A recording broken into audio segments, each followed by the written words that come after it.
Hello students, how are you. Chapter number 17 हमारा चला हुआ है। इसका सेकंड पार्ट आज है। तमहाई विद पेज नंबर A201 पर erosion work of sea waves की भी जो समुद्री लहरें हैं या समुद्री तरंगें हैं वो किस तरीके से अपरदन करती हैं, या इसको हम मैराइन इरोजन भी कह देते हैं कि समुद्री अपरदन कैसे होता है। तो इस पर हम चर्चा करेंगे कि समुद्री अपरदन सामान्य रूप से अगर कहें कि भी फेनिल तरंगों द्वारा घटित होता है। जो सर्फ तरंगे होते हैं, तूफानी तरंगों तटों से टकराकर जो है बड़ी मात्रा में जो है इरोजन करती हैं, मिट्टी का कटाव करती हैं। तो लंबे समय तक भी ये चीज़ें अपरदन को जो है करती रहती हैं और सामान्य होने में काफ़ी ज़्यादा समय लग जाता है। तो धाराएं और ज्वार भाटा तट पर बहुत थोड़ी मात्रा में प्रत्यक्ष प्रहार करते हैं। धाराएं अपरदित सेल जो है मलबे का परिवहन करके उसे तटों के साथ जो है डिपोजिट कर देता है, निक्षेपित कर देता है। तो इस तरीके से उच्च जल स्तरों के बीच अपरदन की जो सीमा रेखा है वो तय हो जाती है, डिवाइड हो जाती है। तो इस तरीके से समुद्री अपरदन का जो है वो कार्य होता है। तो समुद्री अपरदन के कारक कौन से हैं, फैक्टर मैराइन इरोजन के कौन से, कि किन कारणों से जो है समुद्री अपरदन को बढ़ावा मिलता है या समुद्री अपरदन होता है। तो एक तो है तरंग शक्ति कि भी अपरदन कितना है, कितनी ताकत से होता है। दो बातों पर निर्भर करता है। एक तो वार्तोमिन का कितना बड़ा, यानी हवा जो है वो कितनी बड़ी गति से बह रही है, और लहरों का बोझ कितना है, उसके साथ जो है वो डस्ट है या सॉलिड पार्ट है वो कितना लेके आई हुई है, या कितना वाटर वो लहरों के साथ लेके आ रही है, उस पर निर्भर करता है। तो जितना चौड़ा होगा एयर का क्षेत्र, लहरों का आकार भी उतना ही बड़ा और उतनी ही ज़्यादा पावर का होगा। चट्टानों के प्रकार की बात करें, आग्नेय चट्टानें हैं या कायांतरित हैं, तो कठोर चट्टानें कम इरोजन करेंगी और नरम चट्टानें जो हैं वो ज़्यादा इरोजन करेंगी। चट्टानों की संरचना की अगर बात करें तो तटवर्ती चट्टानों में संधियाँ हो जाती हैं। परतें जो हैं क्षैतिज दिशा में तरंग का वर्धन आसानी से करती हैं। यदि चट्टानों का नमन जो है डिप जमीन की ओर है तो संधि स्थलों की जो दिशा है समुद्र की ओर हो जाती है। तो इसी अपरदन भी जो है वो धीरे धीरे कम होता है, एक स्लोप के आकार की स्थिति बन जाती है। उसके बाद ज्वारीय प्रभाव है कि जब ज्वार आते हैं बड़े बड़े, तो बाढ़ें ज़्यादा मात्रा में जो है वो अपरदन करती हैं। खुली तटाकृति, अगर जो तट की जो आकृतियां हैं वो बड़े पैमाने पर खुली हुई हैं, तो इससे क्या है अपरदन जो है बड़े पैमाने पर ही होता है।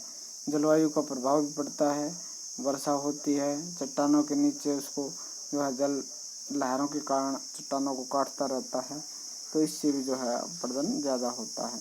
जीव जंतु और वनस्पति का प्रभाव कि भी अगर समुद्री किनारे के आसपास जीव जंतु कम हैं या वनस्पति कम है तो ज़्यादा इरोजन होता है। तो इस तरीके से जो है वो इस पर वनस्पति पर भी निर्भर करता है। उसके बाद आती है प्रोसेस ऑफ मैराइन इरोजन की भी प्रक्रिया क्या है। सबसे पहली जो है वो जलदाब की प्रक्रिया, वाटर प्रेशर की बात करें कि भी किनारों पर छेद हो जाते हैं, दरारें पड़ जाती हैं, तो उन दरारों में बार बार झटके खा कर जब पानी अंदर जाता है तो इरोजन वो बड़े पैमाने पर करता है। तो कई बार भयंकर दाब के कारण भी 100 टन से अधिक भार वाले जो शिलाखंड है वो भी टूट जाती हैं, क्योंकि नीचे से उसको वो है खोखला करती रहती हैं। उसके बाद जलगति क्रिया, हाइड्रोलिक जो एक्शन है कि भी तेज गति से पानी आ रहा है, धाराएं आ रही हैं, भार ज़्यादा है उनका या प्रेशर ज़्यादा है, तो उसके कारण भी इरोजन ज़्यादा होगा। अपघर्षण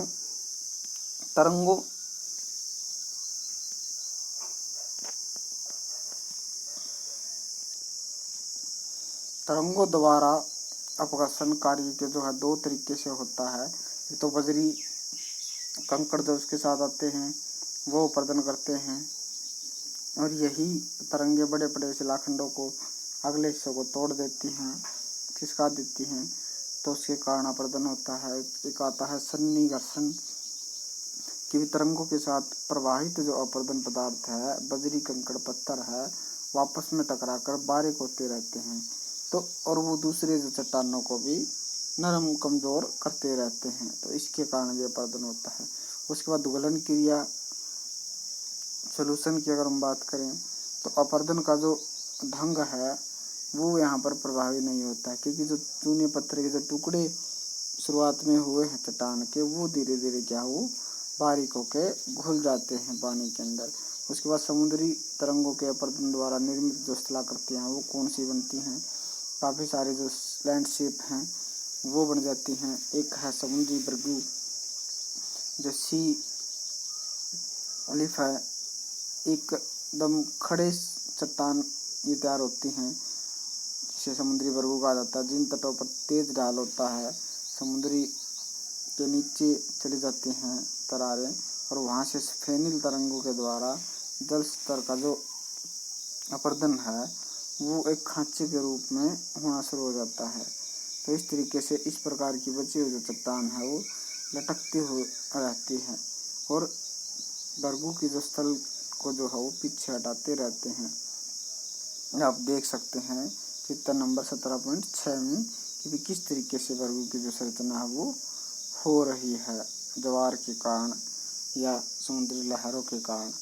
तरंग घर्षित वेदी की अगर हम बात करें तो बर्गू के बार बार पीछे हटने से जो है तरंगे जो है सामने जो मिट्टी कंकड़ वो जमा कर देती हैं, इसके कारण जो है समतल मैदान की स्थिति बन जाती है। उसके बाद खाड़ी और उच्चारित जो द्वीप हैं वो कैसे बनते हैं कि जब कोमल और कठोर चट्टानें जो हैं लंबवत स्तर पर खड़ी हो जाते हैं, एक दूसरे के सहारे क्रम में समुद्र के और मुँह करे होते हैं, तो लहरों के प्रभाव से कोमल जो चट्टानें हैं वो क्या हैं घिस जाती हैं। तो चित्र 17.9 में आप दिखाया गया है कि किस तरीके ऊंचा द्वीप और खाड़ी की जो आकृतियाँ हैं वो बन जाती हैं। उसके बाद अंडाकार चट्टान की अगर हम बात करें तो चित्र 17.19 की जो स्थितियाँ हैं वो यहाँ पर बन जाती हैं कि भी कई तरीके से बार बार जब समानांतर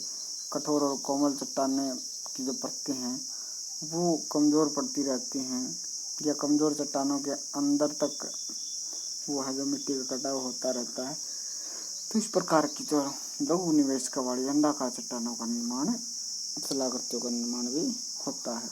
उसके बाद समुद्री तटीय जो गुफाएं हैं वो बन जाती है। विभेदी अपरदन इसको हम कहते हैं। दरारें जो हैं, जड़ें हैं या कोमल चट्टानें हैं वो अंदर से कट जाती हैं। उसके बाद समुद्री मेहराब की आकृति बनती है, एक पूर्ण के तरीके की आकृति ये बन जाती है। नीचे से धीरे धीरे कटाव होकर कमज़ोर चट्टान का और ऊपर की जो कठोर चट्टान है वो रह जाती है। एक पूर्ण जैसी आकृति जो है चट्टान की वो बन जाती है, तो इसे हम मेहराब या प्राकृतिक पूर्ण के नाम से जानते हैं। स्टैक या स्तंभ की अगर हम बात करें तो कठोर चट्टान जो है वो रहती है। जब मेहराब का जो भाग है ऊपर का भाग जो है गिर जाता है तो एक खड़ी चट्टान बच जाती है, इसे हम क्या कहते हैं स्टैक के नाम से जानते हैं। उसके बाद वातशीदर तरंगों द्वारा जो गुफाओं के प्रभाव करने पर उनका जो मुंह है जल द्वारा बंद हो जाता है, तो इन द्वारों को बंद होने से कंदराओं के अंदर भरी हुई जो बाहर वायु है वो छतों के रास्ते छिद्रों से होकर निकलती रहती है और धीरे धीरे वो छिद्र बड़ा हो जाता है। इससे कई बार सीटी की आवाज़ भी आती है। तो ये जो है आकृति यहाँ पर बन जाते हैं। उसके बाद निवेशिका या जियो की अगर हम बात करें तो इनलेट और जियो का मतलब होता है तरंगों के जलीय दाब के कारण जब कभी कंदरा की छत का जो भाग है वो टूट जाता है, कंदराओं का जो ऊपरी भाग है वो टूट जाता है, तो संकरी और छोटी खाड़ी का निर्माण यहाँ पर हो जाता है। गुफाओं की यहाँ पर बात है तो छत जो है तो गिर जाती है, तो स्कॉटलैंड में इसे जियो के नाम से जानते हैं। तो इस तरीके की आकृतियाँ जो है वो बन जाती है, जैसे निवेशिका या जिस तरह 15 के चित्र में दिखाया गया है। तो स्टूडेंट्स आज के लिए इतना ही। अगले पार्ट में हम समुद्री तरंगों के परिवहन के कार्य के बारे में विस्तार से चर्चा करेंगे। इस लेसन के आप साथ साथ नोट्स तैयार करते रहिएगा, रिवाइज कीजिएगा और अपना प्रैक्टिकल काम भी साथ साथ शुरू कीजिए। आज के लिए इतना ही। Have a nice day.